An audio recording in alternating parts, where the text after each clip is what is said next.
Mini yena mwana ne benu congolais. Bon à tarde à tout. Hana le monga ben formation du mot c'est dia bien. Il y a eu un massacre. C'est à l'époque quand Tshisekedi a fait valoir ce massacre qu'il a eu des problèmes avec le pouvoir Mobutu. Et il a été relégué à Kabila Mwanga. Et il était avec son fils Félix Tshisekedi. Il était relégué avec son père. Et je veux vous dire que Félix a commencé mais quoi, pas politique. Je crois qu'à l'époque, il n'était qu'un adolescent. Non, il n'était pas vous ne connaissez pas l'âge de Félix Tshisekedi. Nous sommes en 79. Il est peut-être un peu sportif, mais 79. il a au-delà de 50 ans. Il n'avait pas plus de 20 ans à l'époque. Hein. Bon, déjà, 18 ans, c'est l'âge de la majorité.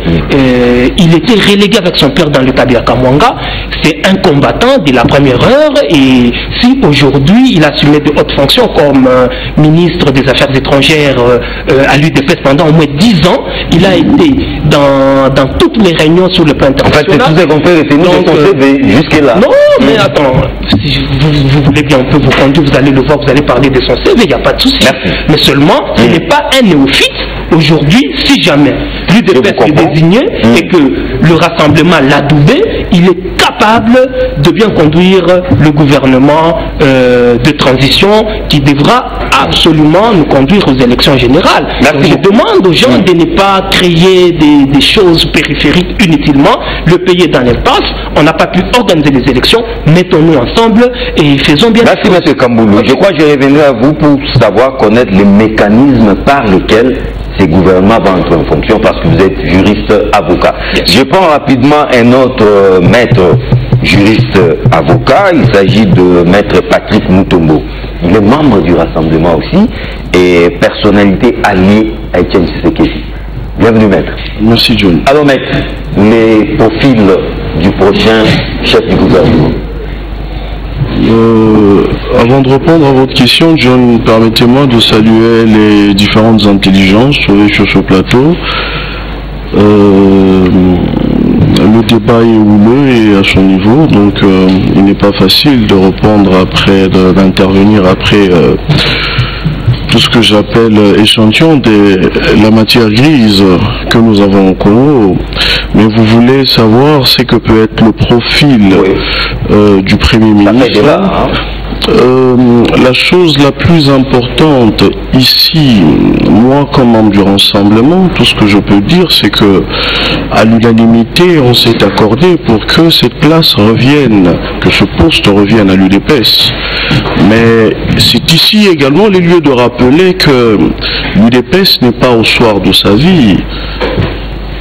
Mais il est important que nous sachions également que le temps ne court pas en notre avantage et que le patriarche, le père de la démocratie congolaise, Etienne Tshisekedi, est en train de jouer à ses cartes les plus importantes, pour ne pas dire les dernières. C'est Dieu qui est le maître du temps.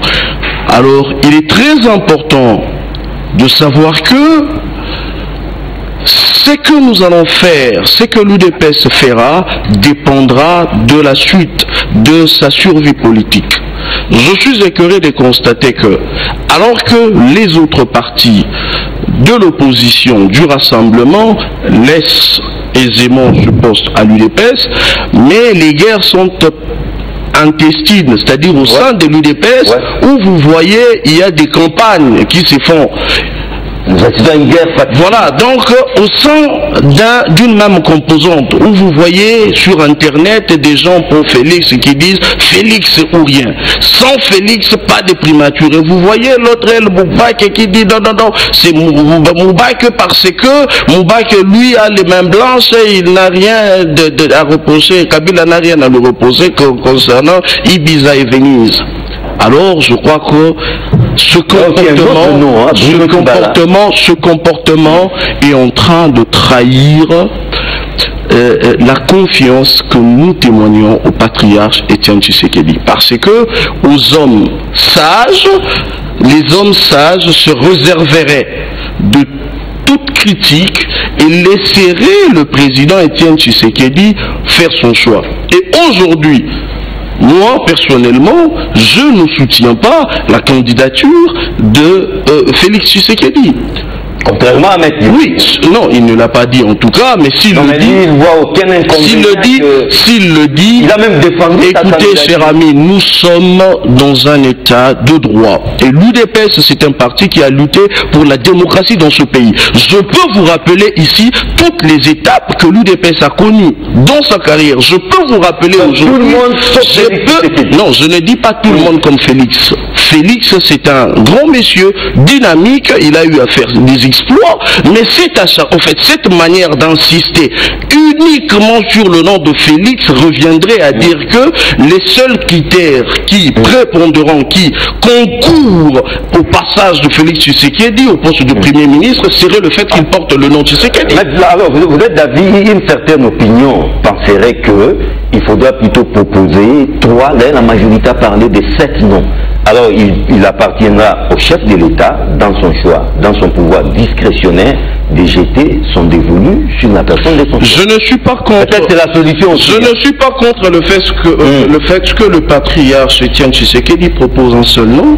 Je ne suis pas non plus contre le fait que le Joseph Kabila, président de la République, ait exigé 3 ou 7 noms. Ouais. Mais seulement, le plus important, c'est que l'UDPS doit prouver à la face du monde qu'elle continue à faire confiance à son président. Ce qu'ils sont en train de faire actuellement, c'est forcer la main de son président. Hier, j'étais quelque part, j'ai vu des gens venir dire, des hauts cadres de l'UDPS dire, s'il n'y a pas Félix, il n'y aura pas quelqu'un d'autre. Ça, ce n'est pas la discipline. Je vais vous rappeler, vous savez, à l'UDPS, il y a des gens comme de Batoune, Jean-Joseph Mukendi. Wambuma, il y a des gens comme de Mbake, il y a des gens comme de Wankwenda, il y a des gens comme de Boni, de Kazadi, de Kabouya, puisque vous le citez, il y a beaucoup de cadres au sein de l'UDPS qui mériteraient mieux également ce poste. Alors j'ai préféré le dire si haut parce que on n'a pas lutté contre la dictature de Mobutu, contre la dictature que nous avait amené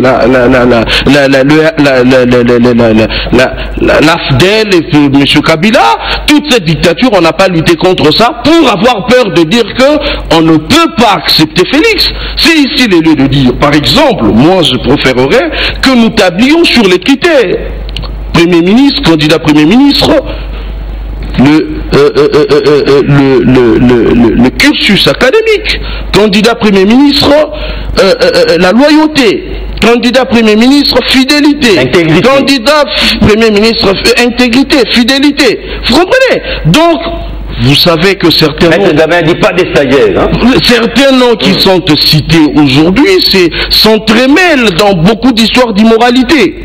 Beaucoup d'histoires d'UDPS, hein? Je dis certains noms qui sont cités au sein du rassemblement s'entremêlent dans beaucoup d'UDPS parce que si vous voulez, si vous voulez, mais appelons alors, on ne peut pas. J'ai saisi cette occasion pour rappeler en tout cas à la plus haute instance de l'UDPS d'arrêter d'instruire ses lieutenants pour que cette guerre s'arrête.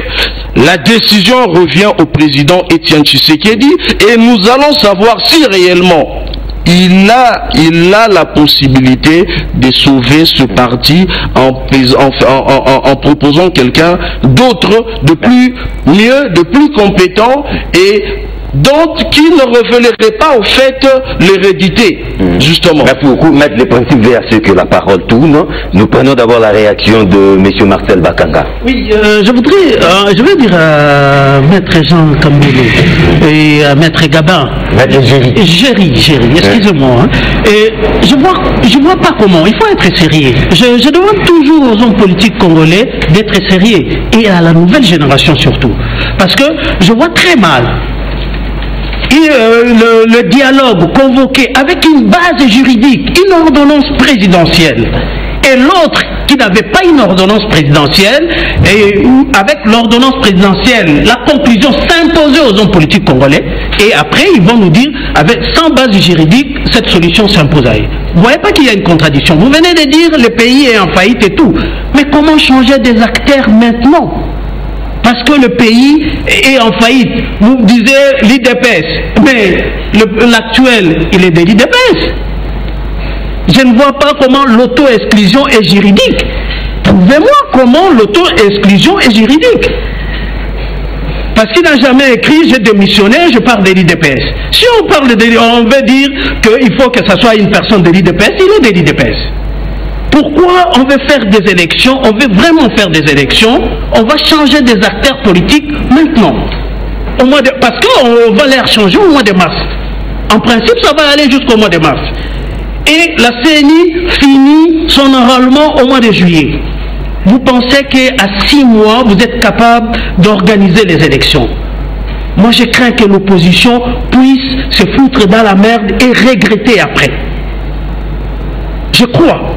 Je suis clair dans ce que j'ai dit. Il faut expliquer ça à une personne non réfléchie pour qu'ils disent oui, tout ce qu'ils sont en train de dire. Moi, c'est du crack. À 6 mois, c'est impossible d'organiser les élections. À 6 mois, impossible. Quand on voit toutes les routes, la logistique qu'il y a pour acheminer tout, je ne crois pas. Les milliards, ça pourrait même doubler. Et si vous parlez des élections électroniques... Cet accord a déjà été miné. Hein, oui, mais je le dis, je suis clair quand je l'ai dit. Je l'ai dit, déjà, regardez... Donc nous devons nous attendre à un énième glissement. Ils ont parlé de la décryptation des climats politiques. Vous en êtes où? Il n'y a rien derrière jusqu'aujourd'hui. J'ai peur même que Lumala qui criait, il va venir, il peut se faire arrêter. Il a annoncé son retour. Eh bien, c'est bien, mais vous verrez. Il pourra même se faire arrêter à l'aéroport. Parce que jusqu'aujourd'hui, il n'y a rien de concret. On dit des choses, mais on fait autre chose. À chaque fois, nos acteurs politiques nous disent des choses et ils font chaque fois le contraire. Imaginez, le gouvernement, moi j'avais dit, si la 5 ans voulait vraiment qu'on aille au plus vite des élections, c'est pourquoi j'ai dit des fois, les hommes politiques n'ont pas besoin des élections. Parce que s'ils voulaient, ils allaient d'abord, on les a donné le rôle de conciliateurs et non de médiateurs comme vient de le faire.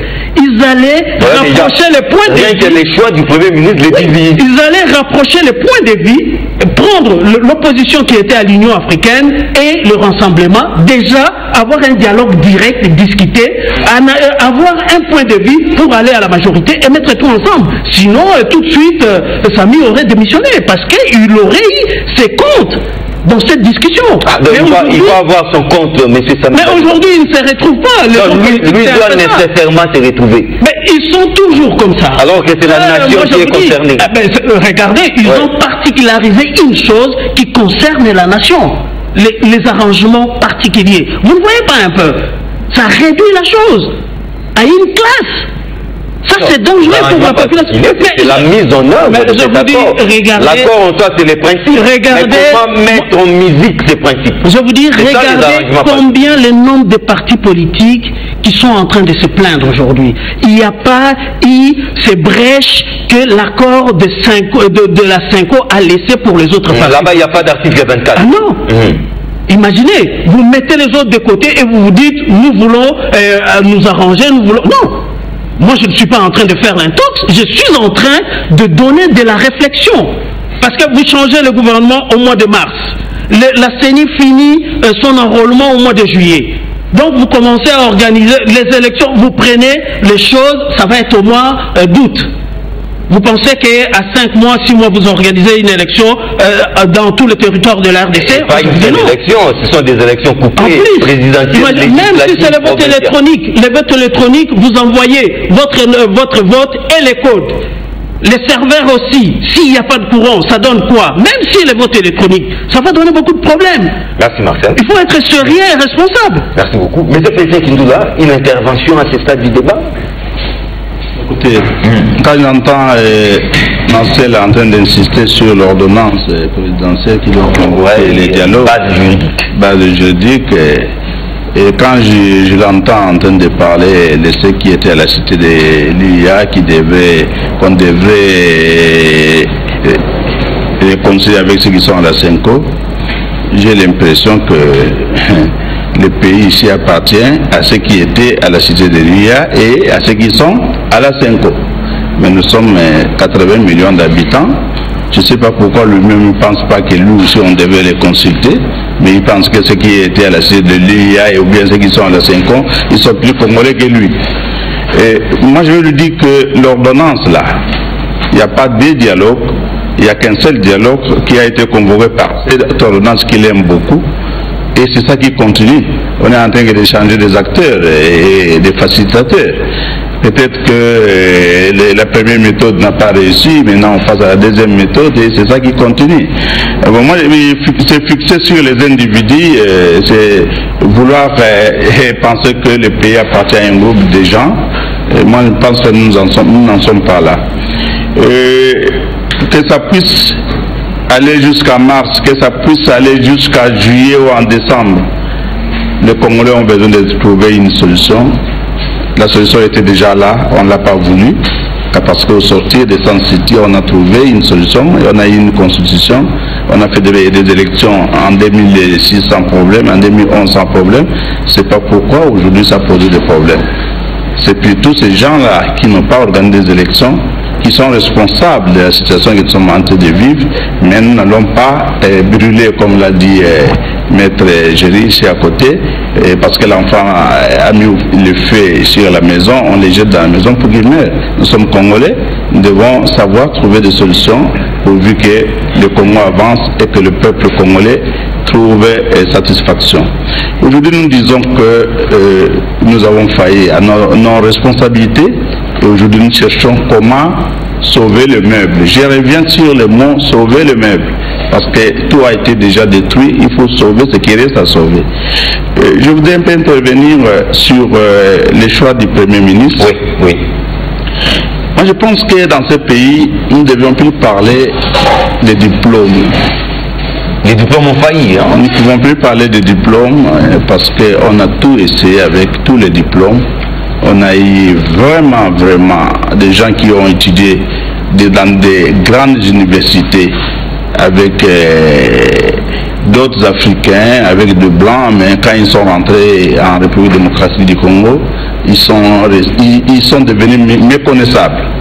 Quand celui qui a terminé avec lui, qui est dans un autre pays ou qui est resté en Europe, est capable de démissionner parce qu'il est ministre de l'énergie et que un jour il y a eu coupure du courant une journée ou une demi-journée et qu'il y a eu des morts à l'hôpital, il a démissionné. Chez nous ici, et personne ne peut démissionner même si on n'a pas de courant dans des hôpitaux pendant une année. Et quand ailleurs les gens démissionnent parce que un Belge, un Français démissionne parce qu'il est ministre comment je vais dire, de la justice ou ministre de l'intérieur et que la police qui est à sa charge, sous sa responsabilité, a ligoté un nègre dans l'avion. C'est un nègre, hein, c'est pas un blanc, mais on l'a ligoté dans l'avion pour le renvoyer chez eux. Mais lui démissionne à cause de cet acte-là. Chez nous, c'est pas possible. Même si on tue 40, ou 10, ou 20, ou 100, en tout cas, c'est pas les responsables de la police qui va démissionner chez nous. Donc, nous n'avons pas le sens de l'honneur, nous n'avons pas l'éthique et la morale, et nous devons nous battre d'abord à chercher à avoir ces valeurs-là. Si vous dites non, la loyauté, si vous dites non, l'éthique et la morale, si vous dites non, la fidélité, l'intégrité, tout ça, c'est bon. Mais je pense que ici, quand on dit que c'est le président Tshisekedi qui doit choisir la personne qui doit être là, la loyauté, il ne la trouvera pas ni chez moi, ni chez vous tous qui êtes là. La fidélité ne la trouvera pas ni chez moi, ni chez nous tous qui sommes là. Ah bon? Mais je pense que s'il nomme Félix, il aura un droit de regard sur Félix. Ah bon? Et Félix a un devoir vis-à-vis de son père. Un devoir héréditaire, non? Héréditaire, je l'ai dit, parce que... C'est comme ça que se gèrent les affaires du monde. Oui, nous avons déjà ici... Les pères en plus? Oui, nous en avons déjà, et le président de la République ici, nous en avons aussi en Afrique, ça pose aucun problème. C'est pas là le problème. Le problème ici, c'est que moi, personnellement, j'aimerais voulu que Tshisekedi lui-même soit Premier ministre. Ah bon? Parce que si c'est lui qui est Premier ministre, beaucoup de choses peuvent être remis. Compte tenu du poids de l'âge. Oui, mais si c'est compte tenu du poids de l'âge, mais s'il veut choisir quelqu'un, il faut que ça soit quelqu'un qui l'écoute, pas quelqu'un demain qui va changer de face, comme il y en a... Et la personne indiquée serait son propre fils. Je ne sais pas. Comme il y en a déjà eu autant que nous avons trouvé que c'était des fidèles, mais aujourd'hui se sont retrouvés de l'autre côté à cause du ventre, à cause de la... Je peux terminer? Oui, terminer. À cause de l'argent, et ils se sont retrouvés de l'autre côté. Moi, je pense que si nous devons chercher quelque chose, l'éthique, nous n'en avons pas, nous tous, dans ce pays. La morale, nous n'avons pas, nous tous, dans ce pays. Le patriotisme, nous n'avons pas, nous tous, dans ce pays. Alors, cherchons autre chose comme critère, parce que le pays a un problème d'hommes. Merci beaucoup. Mais je vais terminer peut-être en disant un petit mot, parce que moi je vais vous quitter d'ailleurs avant, parce que j'ai une autre émission, on m'appelle déjà. Je vais dire que pour ce qui est des engagements au niveau de l'IDPS, au niveau du rassemblement pour la nomination d'un premier ministre et tout ça, nous ne devons pas aussi oublier un critère, c'est l'équilibre géopolitique. Nous n'allons pas avoir un président de l'Est et comment je vais dire, un président du Conseil, tout ça, et du centre, et centre-est, tout ça, premier ministre, centre-est, centre-est. S'il y en a aussi quelqu'un de l'Ouest qui peut prendre, ça fera l'équilibre et je pense que ça pourra apaiser beaucoup d'esprit. Merci beaucoup. La qualité de l'homme, c'est très nécessaire, la compétence est très nécessaire, mais chez nous, malheureusement, ça dessus. On ne sait pas pourquoi. Maître Gabin Lendou, je vous laisse développer vos idées par rapport au profil du prochain Premier ministre. D'abord, je voudrais dire à mon frère Marcel que le problème auquel les pays se trouvent confrontés aujourd'hui, ce n'est pas un problème de base juridique, pour la simple bonne raison que même si on considère qu'il y a eu déjà une ordonnance qui avait été prise, cette ordonnance prévoyait en son article 25 le fait qu'on pouvait élargir les consensus. Et que si finalement on a dû identifier 6 points de divergence, c'était en fonction bien évidemment du document qui a été élaboré et l'accord qui a été signé, tient compte bien évidemment des travaux de la Cité de l'Union africaine dans la mesure où cet accord ne résulte que des 6 points qui ont été abordés et les 6 points constituaient la divergence. Donc ce n'est pas un problème juridique. Deuxième aspect des choses, c'est que les élections, il faut commencer les processus. Et si vous lisez l'accord, il est bien dit que c'est, comment dirais-je, fin décembre 2017, mais il y a une ouverture au cas où, bien évidemment, ce n'est pas possible. On peut évaluer pour pouvoir aller. Donc le problème ne se pose pas en ces termes-là. Il faut commencer le processus et constater qu'on arrive au mois de décembre sans qu'il y ait élection, auquel cas l'accord a prévu une ouverture. Ce que je voudrais aussi dire, et c'est surtout à mon confrère Géry, la réserve c'est une institution en droit. La réserve, c'est une institution en droit. Il ne faut pas banaliser ça. Donc quand quelqu'un signe sous réserve, il y a des implications sur le plan juridique, et lorsqu'on est sérieux en droit, on ne peut pas ne pas tenir compte. L'exemple auquel vous faites allusion, notamment Sun City, c'est des gens qui ont signé sous réserve qui finalement acceptent de mettre en œuvre l'accord parce que l'accord doit être exécuté de bonne foi. Si je signe sous réserve, après tout j'ai dit, je peux passer outre ma réserve en mettant en œuvre, c'est comme si j'ai décidé proprio motu que la réserve tombe. Mais il ne faut pas négliger, parce que lorsqu'on signe sous réserve, quelqu'un peut dire, cet accord, parce que signer sous réserve, ça veut dire, cet accord ne m'engage que dans la mesure où il y a inclusivité. Déjà du point de vue de l'obligation de la partie viendrait que s'il y a inclusivité.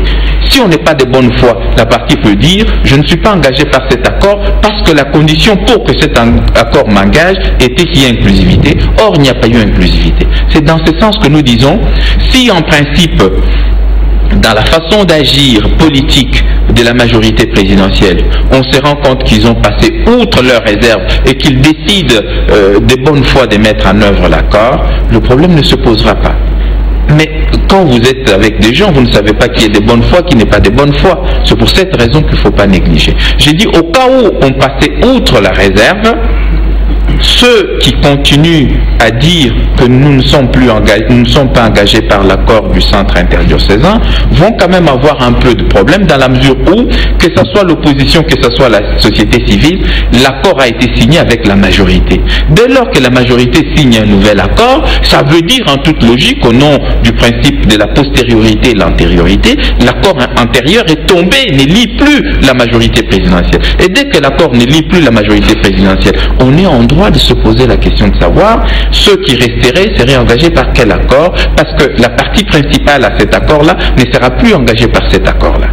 Ça, c'est du point de vue du raisonnement tout à fait... Mais là, vous l'avez déjà dit, hein, vous répétez. Non, mais parce qu'il est revenu là-dessus, je me trouvais dans l'obligation de préciser un certain nombre de choses pour qu'il n'y ait pas ces flous-là. Alors, ce que je veux dire, nous devons être sérieux dans ce pays. Je dis ce qui tue deux fois ces pays, c'est cette histoire d'autorité morale. Moi, je suis contre cette histoire d'autorité morale. UNC n'a pas d'autorité morale? Attendez, je vais vous expliquer. Nous avons le président de notre parti. Vous savez que pour la plupart des cas, on discute. Mini yena mwana benu congolais. Boa tarde a todos. Hana le monga be formation di mosi dia bien.